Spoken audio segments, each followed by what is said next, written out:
श्रीं ह्रीं क्लीं ग्लौं गं गणपतये वरवरद सर्वजनं मे वशमानय स्वाहा।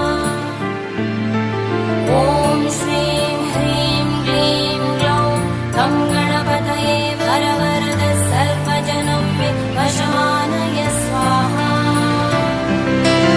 ॐ श्रीं ह्रीं क्लीं ग्लौं गं गणपतये वरवरद सर्वजनं मे वशमानय स्वाहा।